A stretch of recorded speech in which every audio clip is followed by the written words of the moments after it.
بسم اللہ الرحمن الرحیم۔ شروع اللہ کے نام سے جو بڑا مہربان نہایت رحم والا ہے۔ نحمدہ نصلی علی رسول الکریم، اما بعد، اعوذ باللہ من الشیطان الرجیم، بسم اللہ الرحمن الرحیم۔ میرے عزیز دوستوں، بھائیوں، بہنوں، بیٹوں، بیٹیوں، السلام علیکم ورحمۃ اللہ وبرکاتہ۔ محترم سامعین، آج آپ لوگوں کے سامنے میں دوسری دفعہ مخاطب ہوں۔ اس سے پہلے کہ باقاعدہ طور پر آج کے موضوع پر میں گفتگو کا آغاز کروں، آپ لوگوں سے ایک بات ضرور کرنا چاہتا ہوں کہ تقریباً 38 سال سے میں تدریس کے موقع شعبے سے منسلک ہوں۔ ان 30 سالوں میں بہت سے لوگوں کو اکاؤنٹنگ پڑھائی، لوگوں کو بتایا کہ دنیا کا منافع اور نقصان کس طرح کیلکولیٹ کرنا ہے، کاروبار کرنے کے لیے اکاؤنٹس کیسے مینٹین کرنے ہیں۔ لیکن آج اسٹیج پہ آ کر میں نے محسوس کیا ہے کہ میں نے ایک گھاٹے کا سودا کیا ہے۔ میں اتنا 37 سال میں دنیاوی تعلیم دیتے دیتے یہ بھول گیا کہ اپنے نوجوانوں کو یہ بھی بتانا تھا کہ ہماری زندگی کا اصل مقصد کیا ہے۔ ہمیں دنیا کے اندر اللہ تعالیٰ کی ذات نے پیدا کیا، ہمیں دنیا کے اندر بھیجا، اور محمد مصطفیٰ صلی اللہ علیہ وسلم کی صورت میں ایک دنیا کے بہترین رہنما ہمیں دی ہے۔ اور ان کو یہ بتانا ہمارے استاد اکرام کا فرض تھا۔ آج نوجوان طبقہ اپنے محور سے ہٹ گیا ہے، بھٹک گیا ہے۔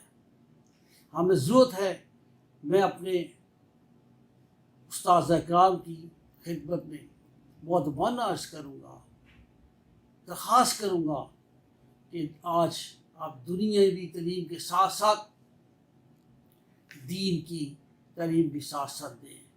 کم از کم ایک اچھا طالب علم کے ساتھ ساتھ ایک اچھا انسان بھی بن سکے۔ اس کو دین کا بھی پتہ ہونا چاہیے، دنیا کا بھی پتہ ہونا چاہیے۔ ہم آج کل ہماری یونیورسٹیاں، ہمارے کالجز، ہمارے اسکول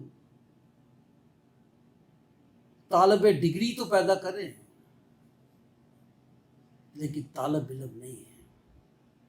طالب علم وہی ہے جو سب سے پہلے اپنی ذات کو پہچانے، اپنی اس علم کو پہچانے جس کا علم ہمیں ہمارے دین نے دیا ہے۔ اگر ہم نے اپنا وہ محور چھوڑ دیا تو باقی زندگی کا کوئی فائدہ نہیں۔ بہرحال یہ میرا ایک خواہش ہے اور اپنا ماضی کا تجربہ ہے جو میں نے بیان کیا۔ ہم اپنے اصل ٹاپک کی طرف، مضمون کی طرف آتے ہیں، اور موجودہ حالات میں دین کے تقاضے، یہ ہمارا موضوع ہے۔ اور اس موضوع کے لیے ہم نے سب سے پہلے جو ٹاپک چنا تھا وہ سورہ فاتحہ تھی۔ سورہ فاتحہ اللہ تعالیٰ کی طرف سے محمد مصطفیٰ صلی اللہ علیہ وسلم کو ایک تحفہ دیا گیا ہے، جو حضور صلی اللہ علیہ وسلم کے وسیلہ سے پورے مسلمانوں کو ایک تحفہ ملا۔ اور ہم نے یہ دیکھنا کہ یہ تحفہ ہے کیا، ہمیں سمجھنا ہے اس کو۔ یہ دعا ہے، یہ شفا ہے۔ اس میں دعا بھی ہے، شفا بھی ہے، ہدایت بھی ہے، رہنمائی بھی ہے، اور عہد بھی ہے۔ ہم نے پچھلے لیکچر میں الحمدللہ رب العالمین کہ تمام تعریفیں اللہ تعالیٰ کی ہیں، شکر گزار ہیں ہم رحمان رحیم جو بڑا رحم کرنے والا رحیم ہے، مالک یوم الدین جو کہ حساب کتاب کے دن کا مالک ہے، ایاک نعبد و ایاک نستعین، اور ہم اسی کی عبادت کرتے ہیں اور اسی سے مانگتے ہیں۔ یہ ایک بڑا لمبا اور طویل موضوع ہے کہ ایاک نعبد و ایاک نستعین، کیا ہم اس کے اوپر عمل کرتے ہیں؟ یہ ہم نے دیکھنا تھا۔ آج ہم نے اگلا ٹاپک شروع کرنا ہے، اہدنا الصراط المستقیم، اہدنا الصراط المستقیم۔ اس کا زندگی کے اوپر ہم نے اس آیت کو کس طرح لاگو کرنا ہے اور اس آیت کا ہماری زندگی کے اوپر کیا اثرات ہونے چاہیے، اور پھر ہم نے اپنے آپ کو دیکھنا ہے، اپنے اندر کو دیکھنا ہے کہ کیا وہ اس آیت کا اثر ہمارے دل تک پہنچا ہے کہ نہیں پہنچا ہے۔ میرے بھائیوں، سوچنے کی بات ہے، اللہ تعالیٰ نے جو چیزیں ہم پہ فرض کی، پہلی بات روزہ سال میں ایک دفعہ، سال میں ایک مہینہ روزے کا ہے، زکوٰۃ سال میں ایک دفعہ دینی ہے، اور اس نے دینی ہے جس کے پاس ایک خاص لیمٹ سے زیادہ پیسے ہوں گے۔ حج زندگی میں ایک دفعہ، اور وہ بھی ان لوگوں کے لیے جو صاحب استطاعت ہے۔ لیکن نماز ایک دن میں 5 دفعہ فرض کی گئی، تو ایک دن میں 5 دفعہ فرض کرنے کا مقصد کیا تھا؟ اللہ کے ہر کام میں ایک حکمت ہوتی ہے۔ دن میں 5 دفعہ مگر کی، صبح کے ٹائم، دوپہر کے ٹائم، سپہر کے ٹائم، شام کے ٹائم اور رات کو۔ یہ فرض نمازیں، نفلی نمازوں کی بات نہیں کر رہا ہوں۔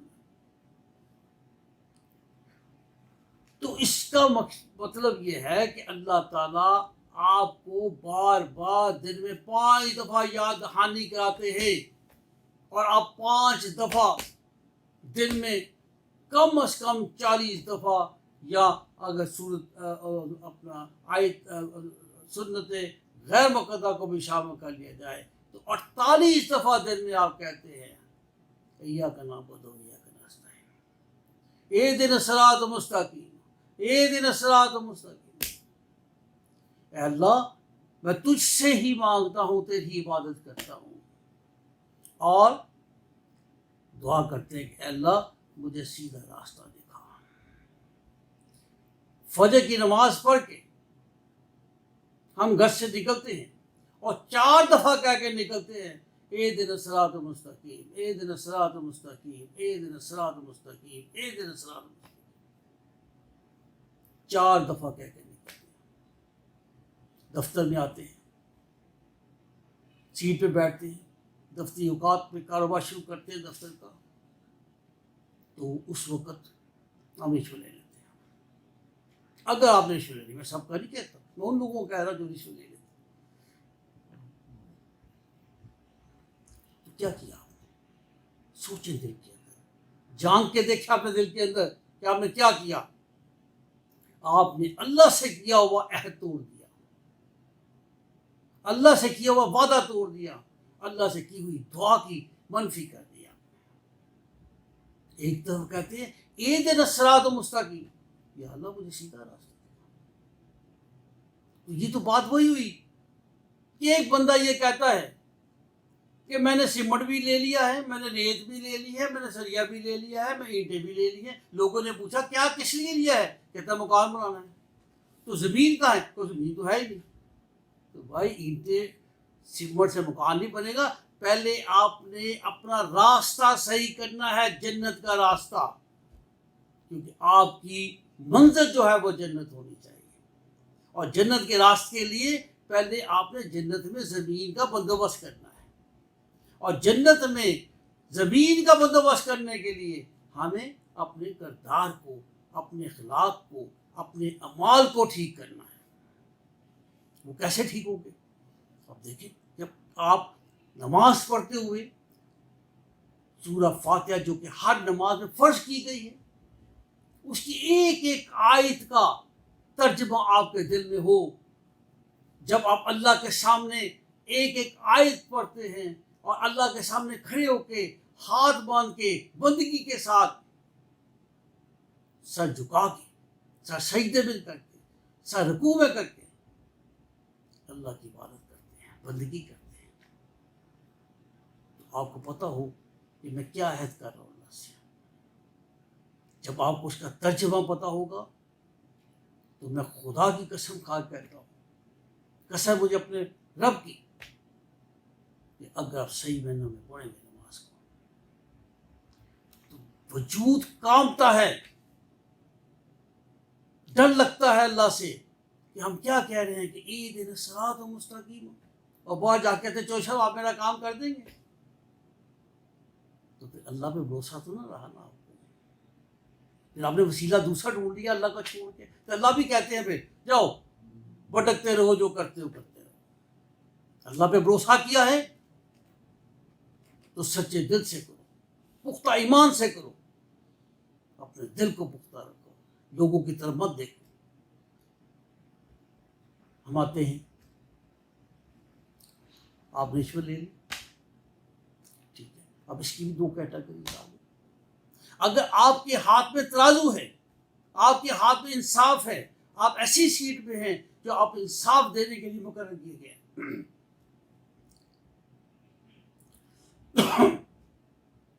اور آپ نے ایک حقدار کا حق چھین کے کسی لالچ میں، پیسے ہوں، پریشر ہو، اگینسٹ اینی کنسیڈریشن کسی دوسرے شخص کو حق دے دیا ہے۔ انصاف دینے والوں غور سے سننا، میری بات کو پلے باندھ لو، اگر اپنی آخرت کو صحیح کرنا ہے تو اپنا دین بھی صحیح ہوگا، دنیا بھی صحیح ہوگی، بچے بھی اچھی تربیت پائیں گے، جن کے لیے یہ سب کچھ کرو گے۔ اگر آپ پہ ہی نہ ہوئے تو پھر کمائی کا فائدہ ہی کیا ہے؟ تو میرے بھائیوں، بہنوں، دوستوں، بیٹوں، بیٹیوں، غور سے سننا، آپ نے انصاف نہیں کیا، کس جان بوجھ کے، ایک ہوتا ہے غیر دانستہ، جان بوجھ کے کسی پیشے کے تحت آپ نے ایک حقدار کا چھین کے دوسرے کو دے دیا ہے، تو اس کا کیا ہوگا؟ کبھی سوچیں؟ آپ کہہ کے آئے تھے کہ اہدنا الصراط المستقیم، آپ کہہ کے آئے تھے ایاک نعبد و ایاک نستعین۔ روز قیامت یہ شخص جس کا حق آپ نے چھینا ہے، اس کا ہاتھ ہوگا، آپ کا گریبان ہوگا، اور اللہ کی عدالت لگی ہوگی۔ اس وقت وہ اللہ کی عدالت میں کہے گا کہ اللہ، یہ تیرے زمین پہ تیرا ایک منصف تھا جس نے میرا حق چھین کے کسی اور کو دیا ہے، تو پھر اس وقت اس ذات کے آگے، اس عدالت کے آگے کیا آپ جواب دو گے؟ کبھی سوچا ہے آپ لوگوں نے؟ بڑا مشکل موقع ہوگا اس وقت، نفسا نفسی کا عالم ہوگا، کوئی شخص ایسا نہیں کرے گا، کوئی شخص اپنی جان نہیں بچا سکے گا۔ سوچیں اس دن کے وقت کو سوچیں۔ اب اہدنا الصراط المستقیم کہہ کے ہم نکلتے ہیں، کام ہم غلط کرتے ہیں۔ اگر میں غور سے اس کو دیکھوں تو ہمارا حال کچھ تھوڑا سا ایسا نہیں ہے جو منافقین کرتے تھے کہ نبی پاک صلی اللہ علیہ وسلم کے پاس جا کے وہی کہتے تھے کہ بھی ہم آپ کی باتیں مانتے ہیں، اور باہر آ کے مخالفت کرتے تھے۔ تو پھر ہم کس میں ہو گئے؟ ہم نے اپنے مسلمان ہونے کا کیا حق ادا کیا؟ ہمیں جس مقصد کے لیے بھیجا گیا تھا ہم نے کیا ادا کیا ہے؟ کیا کیا؟ تو اس لیے میرے بھائیو، صراط المستقیم پہ پورے چلو، رشوت نہیں لینی، ایمانداری سے کام کرنا ہے، جھوٹ نہیں بولنا، منافقت نہیں کرنی۔ جو دین کہتا ہے آپ کا، دین کو سمجھنے کی کوشش کرو، دین کو پڑھو، اپنے بنائے ہوئے دینوں پہ مت چلو۔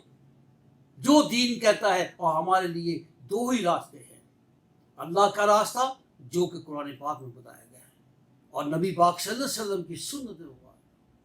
اور یہ بھی آپ نے عہد کرنا ہے کہ ہمارے محمد مصطفیٰ صلی اللہ علیہ وسلم خاتم النبی ہیں، اس کے بعد کسی نبی نے نہیں آنا ہے قیامت تک. وہ آخری پیغمبر تھے، اللہ کے پیغام رساں آخری تھے، لہذا ان کی باتوں پہ عمل کا خیال نہیں چاہیے. یہ تو آ گئی ان لوگوں کی بات جو کہ نوکری پیشہ لوگ ہیں، ایسے لوگ جو کاروبار کرتے ہیں، کسی کا حق لیا واپس نہیں کیا، کسی کے پیسے لیے واپس نہیں کیے، کسی کی امانت آپ کے پاس آئی واپس نہیں کی، یتیم کے پیسے آئے واپس نہیں کیے، بیوہ کے پیسے آئے واپس نہیں کیے. تو اس میں دو گناہ ہو گئے ہیں. اس میں ایک تو آپ نے بے ایمانی کی ہے، بددیانتی کی ہے، وہ تو ہے، حقوق العباد کا بھی گناہ ہے اور اس کی بخشش نہیں ہے. یہ وہی شخص آپ کو معاف کر سکتا ہے جس کا آپ نے حق کھایا ہے. جب تک حقدار کا حق واپس نہیں کرو گے، بیوہ کے پیسے واپس نہیں کرو گے، جس کا حق چھینا اس کو واپس نہیں کرو گے، تو آپ کی جان نہیں چھوٹے گی، قیامت کے دن بھی نہیں چھوٹے گی. اگر آپ نے کسی حق کھایا ہے تو آپ جتنی مرضی نمازیں پڑھ لیں، مکے میں اپنا روز قیامت جب اکٹھے ہوں گے اللہ کے آگے، تو اللہ تعالیٰ اس نے میرے سے فلاں زیادتی کی تھی، تو اللہ تعالیٰ کہیں گے اس کی نیکیاں اس کو دے دو، اس کی نیکیاں اس کو دے دو. تو تمہاری تو نیکی نہیں رہے گی، تم کیسے جنت میں جاؤ گے؟ دیکھیے رشوت کے پیسوں سے خراج کر دیتے ہیں، رشوت کے پیسوں سے قربانی کر دیتے ہیں، رشوت کے پیسوں سے زکوٰۃ دے دیتے ہیں. کیا آپ نے مقصد سمجھا ہے دین کا؟ آپ کو دنیا میں پیسہ کمانے کے لیے نہیں بھیجا گیا تھا. یہ تو کافروں کا طریقہ انداز رہنے کا انداز ہوتا تھا. تو ہم نے پیار کرنا ہے، محبت کرنی ہے، دولت سے نہیں، دنیا سے نہیں، اللہ سے، اللہ کے رسول محمد مصطفیٰ صلی اللہ علیہ وسلم. اللہ سے اور اللہ کے رسول سے محبت کی تو دنیا بھی ملے گی، آخرت بھی ملے گی. تو صراط المستقیم پہ چلو. اب ہمیں کیا پیمانہ نظر آتا ہے؟ آخری فاصل میں ختم کرنے کی کوشش کرتا ہوں کہ دین کو سمجھو کہ کاروبار کے تقاضے دین میں کیا ہیں. یہ ہم اگلے ٹاپک میں ڈسکس کریں گے کہ نوکری کے تقاضے کیا ہیں. ایک غلط حاکم کے لیے آپ جھک جائیں، جو وہ کہے کر لے، تو پھر آپ نے اللہ کا کہنا تو نہ مانا. ہمارا حاکم، دونوں جہانوں کا حاکم اللہ تعالیٰ ہے اور محمد مصطفیٰ صلی اللہ علیہ وسلم ان کے پیغمبر ہیں. ہم غیب پہ ایمان رکھتے ہیں، یہی ہمارا ایمان ہے. ہمیں یہ نبی پاک صلی اللہ علیہ وسلم سے پتہ چلا ہے، وہی ہمارے رہنما ہے. لہٰذا حاکم وہ ہے اللہ تعالیٰ، اس کی حاکمیت ہے، کسی کی حاکمیت نہیں ہے. لہٰذا مسلمان ملکوں کے اندر جو بھی حاکم ہو وہ اپنے آپ کو اللہ کا نائب سمجھے. اور اللہ کا نائب کا مطلب کیا ہے؟ کہ وہ اللہ کا پیغام لوگوں تک پہنچائے. اگر ایک سربراہ مملکت اس عمل کو چھوڑ کے کسی دوسری طرف لگ جاتا ہے اور اللہ کا پیغام اپنی مخلوق تک، اپنی امام تک نہیں پہنچاتا، تو پھر اس نے اللہ کا کام نہیں کیا ہے. میرے بھائیوں اور دوستوں، صراط مستقیم کے لیے ایاک نعبد و ایاک نستعین کی چیزوں کو، اس کی روح کو سمجھانے کے لیے، اسی کے اصل مقصد کو سمجھانے کے لیے باہر نکلو، لوگوں کو دین کی دعوت دو، لوگوں کو دین کے ساتھ محبت کرنے کا بتاؤ. جو جو آپ کا حلقہ احباب ہے اس میں آپ پھیل جاؤ، ان کو کہیں بھی بیٹھو، ان کو دین کی ایک بات بتا دو. کسی محفل میں بھی جاتے ہو، محفل سے اٹھتے وقت ایک دین کی بات کر کے اٹھو گے تو اس محفل میں برکت پڑ جائے گی، اس محفل میں اللہ کی خیر آئے گی، اس محفل میں اللہ کی رحمت آئے گی. تو آپ لوگوں کو میرا یہ پیغام ہے، خاص طور پہ میرے اپنے طالب علموں کو کہ وہ صراط مستقیم کی صحیح معنوں کو سمجھ کے نماز پڑھیں، اور نماز پڑھتے ہوئے کہیں گے صراط المستقیم اہدنا الصراط المستقیم، اے اللہ مجھے سیدھا راستہ کر۔ کہ دعا کرتے ہیں نا ہم، تو دعا کے لیے کچھ جد و جہد بھی تو کرنی ہے نا، تو آپ جد و جہد کریں، کرنے والا وہ ہے، توفیق دینے والا اللہ تعالیٰ ہے۔ ہم اپنی طرف سے کوئی نیکی بھی نہیں کر سکتے ہیں، اور نیکی کرنے کے لیے بھی اللہ کی توفیق کی ضرورت ہے۔ تو اللہ تعالیٰ ہم سب کو محمد مصطفیٰ صلی اللہ علیہ وسلم کے صدقے یہ توفیق عطا فرمائے کہ ہم صحیح معنوں میں اپنی نماز کو ادا کر سکیں، صحیح معنوں میں نماز کو سمجھ کے ہم ادا کر سکیں، صحیح معنوں میں سجدے میں جا کے اللہ کی عبادت کرنے کے لیے ہم سمجھ سکیں کہ ہم سجدہ کس ذات کے آگے کر رہے ہیں، ہم رکوع کس ذات کے آگے کر رہے ہیں، ہم کھڑے ہیں تو کس کے آگے کھڑے ہاتھ باندھ کے۔ تو آپ جب اس معنوں کو سمجھو گے، آج وقت یہ ہے کہ نماز کو آپ عادت سمجھ کے نہ پڑھو، سمجھ کے پڑھو، ایک ایک لفظ کو ٹھہر ٹھہر کے پڑھو، کیونکہ ہمارے بزرگ یہ کہتے ہیں کہ اگر نماز کی چوری نہ کرنا، اور نماز کی چوری کیا ہے؟ یہی ہے کہ جلدی جلدی نماز پڑھ لو، یہ نہ سمجھو کہ نماز کیا ہے کیا نہیں، یہ نماز کا مطلب کیا ہے۔ تو بھائی میرے، اللہ تعالیٰ ہم سب کو، آپ سب کو اپنے حفظ و امان میں رکھے، اس موجودہ حالات کے اندر، اس بیماری کے اندر اللہ تعالیٰ اپنے آپ کو، ہم سب کو اپنی ایمان میں رکھے، اپنے حفظ و امان میں رکھے، ہمارے گھروں کی، ہمارے بچوں کی اور سب کی، اس ملک کی حفاظت فرمائے، اور اس ملک کو صحیح اسلام کا گوارا بنا دے، اسلام کا قلعہ بنا دے، اور ہم اس قلعے کے اندر محفوظ ہو کے رہے، کیونکہ ہماری سلامتی اسلامی اصولوں پہ ہے، اس کے علاوہ ہماری سلامتی نہیں ہے۔ والسلام علیکم ورحمۃ اللہ وبرکاتہ۔ بند ہو گیا، ہاں بند ہو گیا، یہ نا بیٹری لو پھر اینڈ تے لیکن کوئی ادش پہ لانا وہ نہیں اینڈ بالکل صحیح بنی ہے۔